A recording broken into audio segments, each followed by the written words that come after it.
अच्छा ये बताओ, ये शेर पर क्यों बैठी हैं दुर्गा मैया? क्यों है दुर्गा मैया का वाहन शेर? शेर किसका प्रतीक है? शेर किसका प्रतीक है? जोर से। शेर राजा का प्रतीक है, जंगल का राजा है शेर। शेर कौन है? जोर से। राजा। शेर कौन है? राजा। इसलिए जो राजा महाराजा होते हैं ना, वो अपनी सिंहासन पर शेर, उनके सिंहासन के पास शेर की प्रतिमा होती है। तो दुर्गा मैया शेर पर सवार हैं, शेर राजा का प्रतीक है। अब दुर्गा मैया शेर पर क्यों चढ़ी हैं और क्या मैसेज दे रही हैं?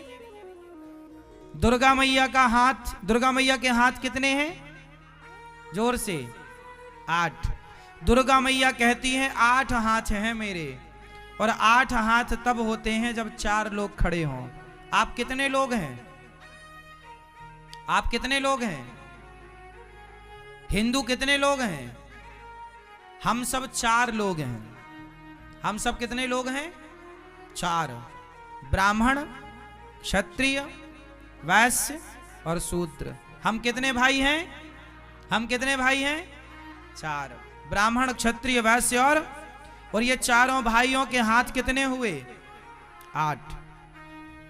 दुर्गा मैया कहती हैं कि तुम चारों यदि संगठित रहोगे तो दुनिया का कोई भी तुम्हारी तरफ देख ना पाएगा, तुम राजा बनकर सारी दुनिया पर राज्य करोगे। इसलिए दुर्गा मैया शेर पर सवार हैं। यदि तुम संगठित रहे तो तुम राजा रहोगे, और यदि तुम संगठित नहीं रहे तो तुम गुलाम हो जाओगे। और यही हुआ कि ब्राह्मण, क्षत्रिय, वैश्य, शूद्र आपस में लड़े। फूट डालो शासन करो की नीति अंग्रेजों ने अपनाई। हम देशवासियों को 700 साल तक गुलाम बनाए रखा। 500 साल मुगलों ने, 200 साल अंग्रेजों ने। हाँ या ना? यदि तुम संगठित होते तो क्या मजाल की कोई तुम पर आक्रमण करता? हाँ या ना? इसलिए संगठित होना जरूरी है। और दुर्गा मैया शेर पर सवार होकर मैसेज दे रही हैं कि तुम संगठित होगे तो राजा की तरह रहोगे, राजा बन के रहोगे। लेकिन आपको तो लड़ना है आपस में। जातवाद का जहर कुछ लोग घोलते रहते हैं। हमारी सारी देवी देवता जो वाहन है उसका एक अलग ही कारण है, लेकिन आप पता नहीं उस कारण तक पहुंचते हैं नहीं पहुंचते, समझते हैं नहीं समझते।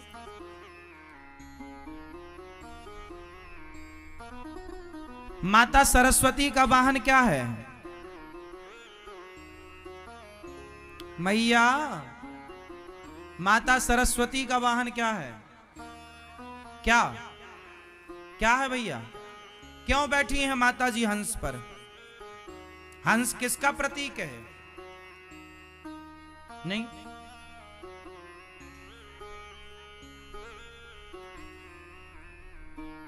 हंस का स्वभाव होता है कि वो दूध और पानी मिक्स करके रखने से वो दूध पीता है और पानी छोड़ देता है।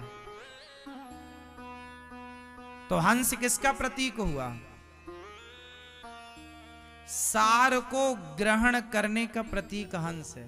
सार को गही लहे, थोथा दे उड़ाए। तो हंस जो है वो दूध पीता है, पानी छोड़ देता है। तो सरस्वती मां बैठ गई हंस पर, समाज को मैसेज दिया कि विद्या वही सफल है, बुद्धिमान वही है जो सार को ग्रहण कर ले, असार को छोड़ दे। विद्वान वही है जो सार को ग्रहण करे। मेरी अच्छाइयां ग्रहण कर लो, मेरी बुराइयां छोड़ दो। लेकिन जमाना अच्छाइयां कम ग्रहण करता है, बुराइयां पूरी।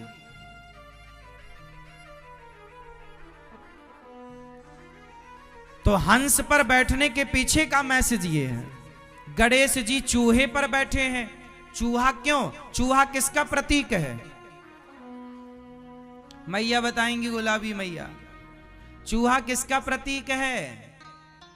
नहीं, ये मैया बताएंगी, हमारी सोने वाली मैया जो जाग गई हैं। बताओ मेरी माँ, ये चूहा किसका प्रतीक है? ये इस तरफ की मैया बताएंगी सारी। चूहा किसका प्रतीक है? ये मैया बताओ, इस तरफ के मैया भैया, चलो बताओ किसके प्रतीक हैं? चूहा। मैया पीछे वाले भक्त बताएंगे चूहा किसका प्रतीक है? तर्क का। चूहा तर्क का प्रतीक, तर्क कुतरता रहता कुछ कुछ कुछ कुछ कुछ, चूहा तर्क का। और गणेश जी किसके प्रतीक हैं? बुद्धि के। गणेश जी है बुद्धि और चूहा है तर्क। तो गणेश जी चूहे पर बैठे हैं। बात ठीक है कि बुद्धि हमेशा तर्क पर ही सवार होती है। बुद्धि हमेशा, गणेश जी बुद्धि के देवता और चूहा तर्क का प्रतीक, तो बुद्धि तर्क पर ही तो सवार होती है ना। तर्क क्या है? मां ये क्या है? ये तर्क है। बिना तर्क के बुद्धिमान हो। छोटे छोटे बच्चा ना तर्क करते हैं, ये क्या है माँ, ये क्या है माँ, ये अंगूर ऐसा क्यों होता है, ये मैया माँ ये केले के ऊपर छिलका क्यों होता है ना, ये आग गर्म क्यों होती है, ये चंदा को मामा क्यों कहते हैं, ये तर्क है। बात समझ में आ रही है? समुद्र गहरा क्यों है? ये तर्क है। अब बताओ इस तर्क का उत्तर दो, समुद्र गहरा क्यों है? पानी ठंडा क्यों होता है? ये तर्क है। तो जब तक तर्क मीन्स क्वेश्चन, प्रश्न, आप जब तक तर्क नहीं करेंगे, प्रश्न नहीं करेंगे, तब तक आपका विवेक नहीं बढ़ेगा, बुद्धि। हाँ, इसलिए जिज्ञासु बच्चे अच्छे होते हैं। बच्चों का स्वभाव जिज्ञासु होता। माँ ये क्या है, ये क्या है, ये क्या है, ये क्या है, ये क्या है, माँ बताएगी ये ट्रेन है, ये बस है, ये ट्रेन कैसे चलती है, ये क्या होता है, ये क्या, सब बच्चे पूछते हैं। तो ये तर्क है, जिज्ञासु है, प्रश्न है। बिना जिज्ञासा के आप कुछ नहीं समझ पाएंगे। तो तर्क किस पर सवार है? बुद्धि किस पर सवार है? बुद्धिमान वही जो तर्क जानता है।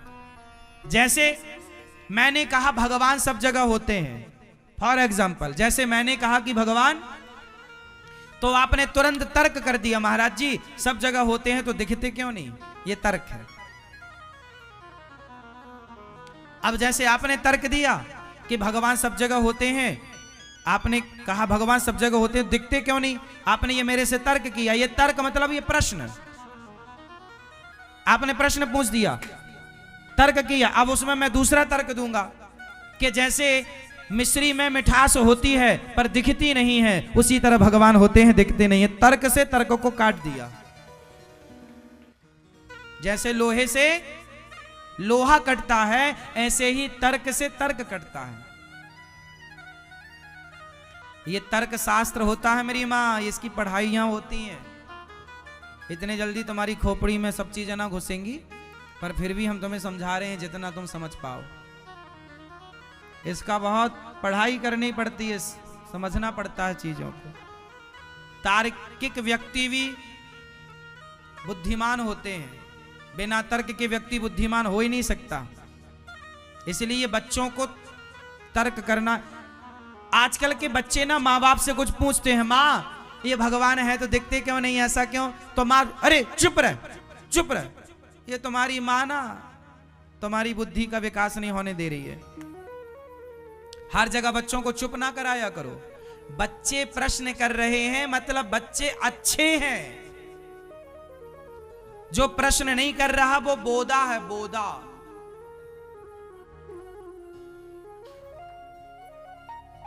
झंडू बाम कुछ नहीं पूछता, कुछ नहीं बोलता, बैठा ऐसे बोलते गांव में, बोदा कहीं का बोदा।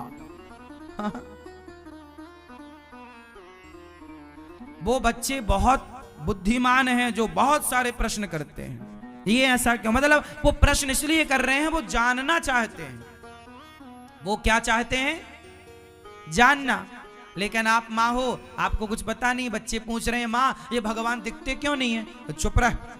भगवान पे सवाल खड़ा क्यों नहीं खड़ा करेगा, बताओ, उसे समझाओ, उसकी जिज्ञासा है, उत्तर दो। आपका धर्म है उत्तर देना। इसके लिए माँ बाप का सत्संगी होना जरूरी है। जब तुम सत्संग करोगे तो हर प्रश्न का उत्तर दे पाओगे। हम कथा ऐसी सुनाते हैं आपको कि आप हर प्रश्न का उत्तर दे पाओ। आप सुनते रहिए। आप 1 महीना की मेरी क्लास ज्वाइन कर लीजिए, 1 महीना सत्संग कर लीजिए। 1 महीने में आप 80% प्रश्नों के उत्तर देने लग जाएंगे। 1 महीने के अंदर सामान्य जो प्रश्न हैं, जो धर्म आध्यात्म से जुड़े हुए हैं, 1 महीना आप मेरी बातें समझ लीजिए। 1 महीने के अंदर आप इतने मजबूत हो जाएंगे कि आप विधर्मियों के तो हर प्रश्न का उत्तर दे पाएंगे।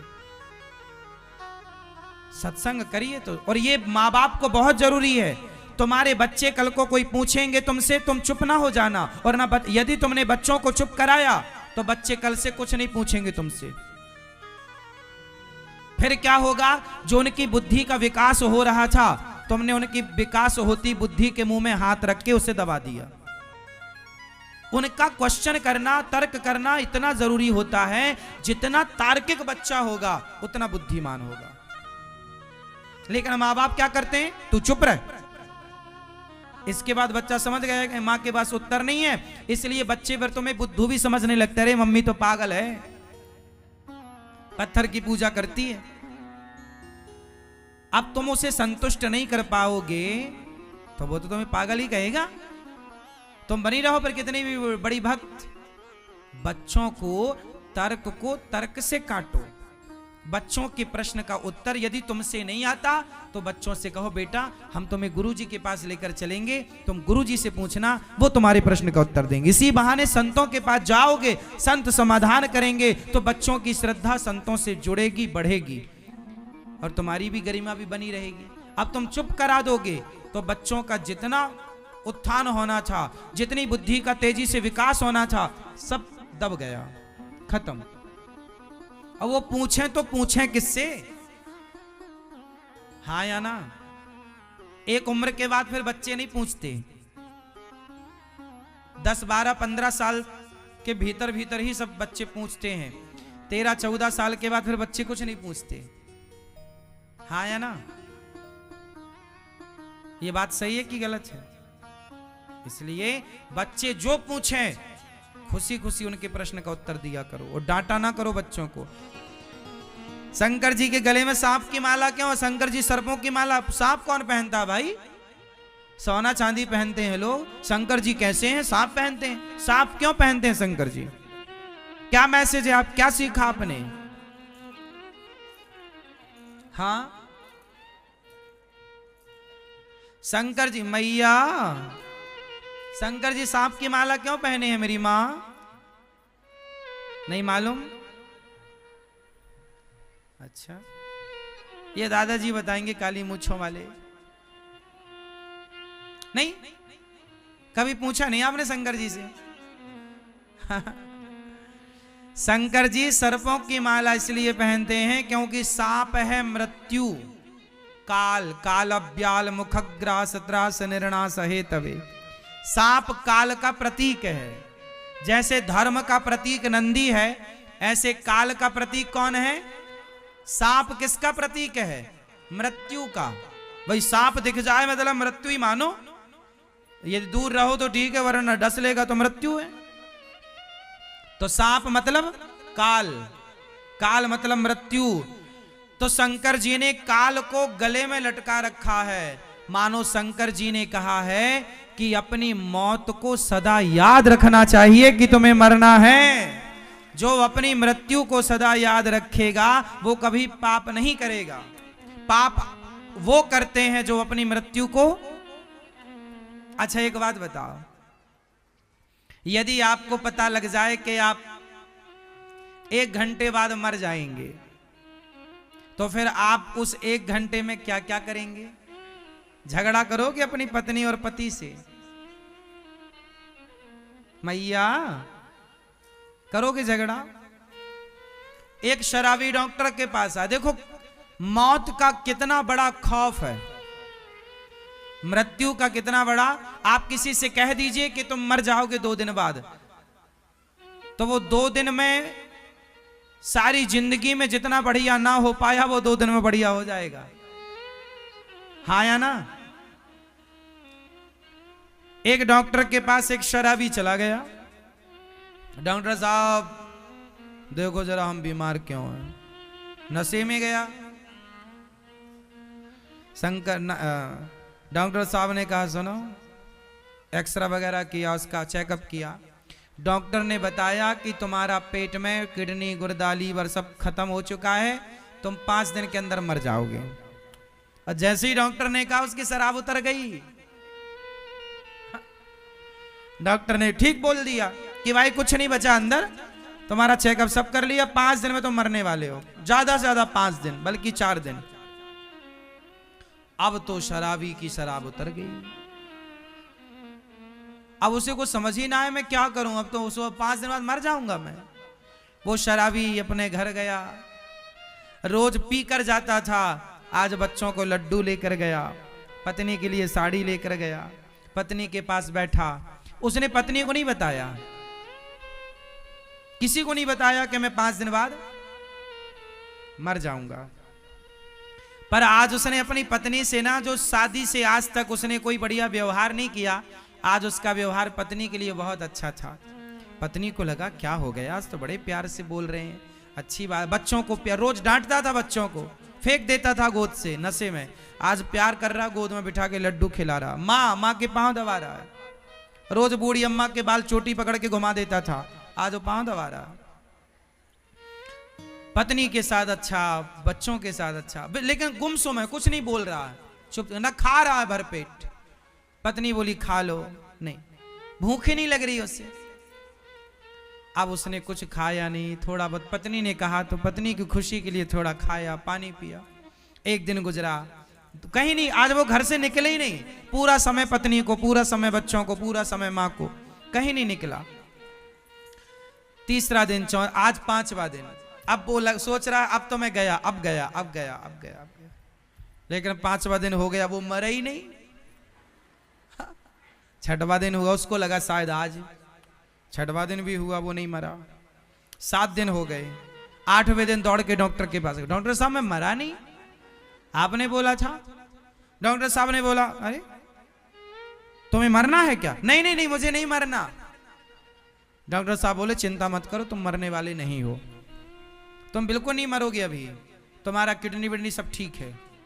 अरे तो आपने हमें डरा क्यों दिया?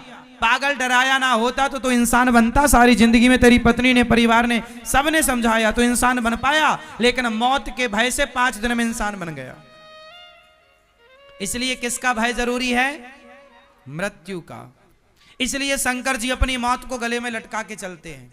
ए दुनिया वालों देख लो, काल मृत्यु है, और 2 बातन को भूल मत, जो चाहे कल्याण, नारायण एक मौत को दूजे श्री भगवान। अपनी मृत्यु को और अपने भगवान को सदा याद रखना चाहिए। जो मौत को याद रखता है वो गुनाह नहीं करता, जो भूल गए अपनी मृत्यु को वो गलत कर रहे हैं। आप अपने से बताइए ना, आपको पता चल जाए कि आप 1 घंटे बाद मर जाएंगे तो क्या आप कोई गलत काम करेंगे? फिर गलत काम तो तब होते हैं जब आदमी ये मान लेता है कि मैं तो मरूंगा ही नहीं। इसलिए शंकर जी गले में क्या लटकाए हैं? हाँ, शंकर जी का प्रत्येक चीज सीखने योग्य है।